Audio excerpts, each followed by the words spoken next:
Hello everyone, मैं हूं कुसुम चौहान। आज सभी बच्चों के लिए एक नया वीडियो लेके आई हूं। कहानी का नाम है संदेह। और ये जो कहानी है वो कक्षा 10 के बच्चों के लिए है और इसका सारांश मैंने आप लोगों को इस वीडियो में बताया है। तो आइए देखते हैं इस कहानी में क्या है। तो इसके लेखक के बारे में हम जान लेते हैं। इसके लेखक हैं जयशंकर प्रसाद जी। और जैसे कि आप लोग देख सकते हैं कि कहानी का नाम है संदेह। तो इस कहानी में आप देखेंगे कि हर कैरेक्टर को कहीं ना कहीं कुछ न कुछ संदेह रहता ही है। आइए कहानी के बारे में जानते हैं। संदेह कहानी जयशंकर प्रसाद जी द्वारा लिखी गई है, जिसमें उन्होंने विभिन्न प्रकार की परिस्थिति किस प्रकार मनुष्य के मन में भ्रम एवं संदेह उत्पन्न करके उसे विचलित कर देती है। यानी लेखक कहते हैं कि ऐसी परिस्थिति आ जाती हैं कि वो मनुष्य के मन में भ्रम पैदा कर देती हैं, जिससे वो विचलित हो जाता है। तो राम निहाल एक पढ़ा लिखा युवक है जो नौकरी की तलाश में श्यामा के घर आकर किराए पर रहने लगता है। राम निहाल एक युवक है जो नौकरी की तलाश में आया हुआ है शहर में, और वो श्यामा नाम की लेडी के साथ किराए पर रहता है। वह वहीं उसी शहर में काम करते हुए अपना भविष्य बनाना चाहता है। श्यामा उसकी मालकिन है जो एक विधवा का जीवन व्यतीत कर रही हैं। जो उसकी लैंडलॉर्ड श्यामा है वो एक विधवा लेडी हैं जो अकेली रहती हैं।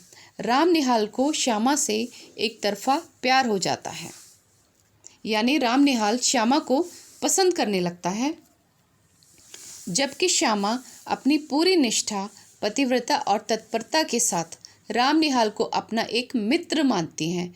जबकि जो श्यामा है उनके मन में राम निहाल के प्रति ऐसी कोई भावना नहीं है। इसी बीच राम निहाल के साथ काम कर रहे परिचित ब्रजमोहन के घर मेहमान के रूप में मोहन और मनोरमा का आगमन होता है। तो क्या होता है कि राम निहाल जो है उसके एक दोस्त हैं जिनका नाम है ब्रजमोहन। उनके घर दो मेहमान आते हैं जो हस्बैंड वाइफ है और जिनका नाम है मोहन और मनोरमा। तो समय भाव के कारण ब्रजमोहन राम निहाल से अपने मेहमानों के रूप बनारस के घाटों के भ्रमण करवाने की जिम्मेदारी दे देता है। तो ब्रजमोहन के पास थोड़ा वक्त की कमी है, तो वो राम निहाल अपने दोस्त से कहता है कि तुम मेरे दोनों मेहमानों को घाटों का भ्रमण करवा दो।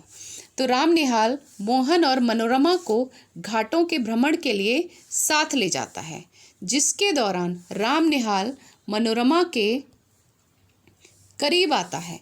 इसी क्रम में मनोरमा उसे अपने पारिवारिक कलेश के बारे में जानकारी देती है।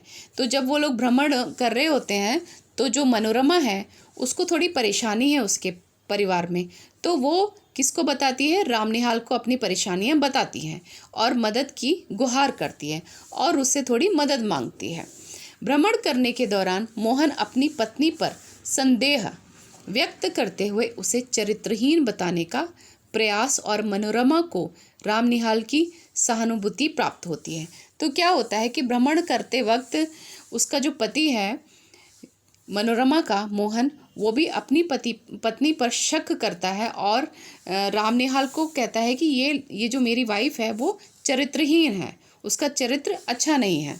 तो उसके अंदर भी संदेह है। और जो पत्नी है वो कहती हैं कि जो मेरे पति हैं वो ठीक नहीं है, मेरे साथ अच्छा बर्ताव नहीं करते हैं। वो भी अपनी परेशानी राम निहाल को बताती हैं।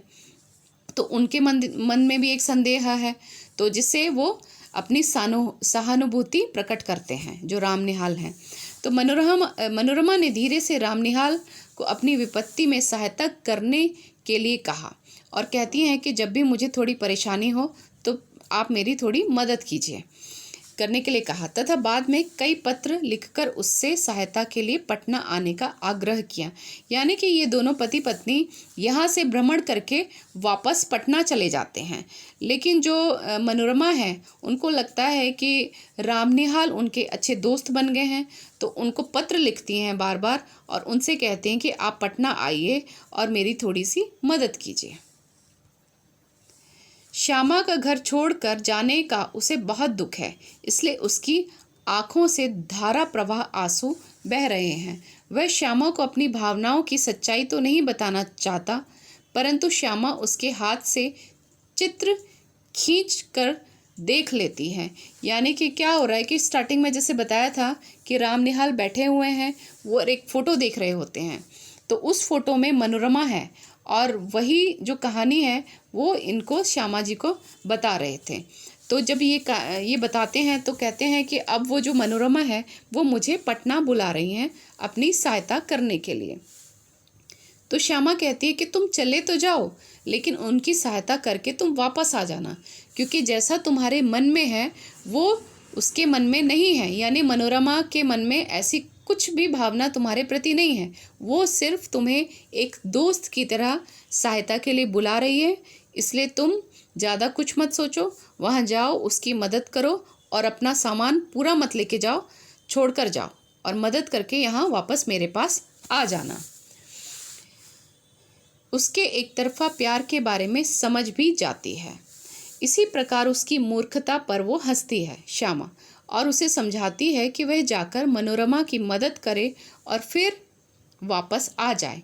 इसी प्रकार कहानी का अंत होता है। तो आपने जैसे इस पूरी कहानी में देखा कि हर जगह एक संदेह है। शुरू में राम निहाल को संदेह था कि वो श्यामा से प्यार तो करता था, पर वो ये नहीं जानता था कि श्यामा भी उसे लाइक करती है या नहीं। उसके बाद दो हस्बैंड और वाइफ आते हैं, वो भ्रमण करते हैं, तो वो फिर सोचता है कि हाँ अब मनोरमा उसे पसंद करती है, इसलिए उसको मदद के लिए पटना वापस बुला रही है। तो इस पूरी कहानी में संदेह है, इस वजह से इस कहानी का नाम ही संदेह है। तो कहानी अच्छी लगी हो तो प्लीज़ ज़्यादा से ज़्यादा लाइक और शेयर ज़रूर करें। धन्यवाद।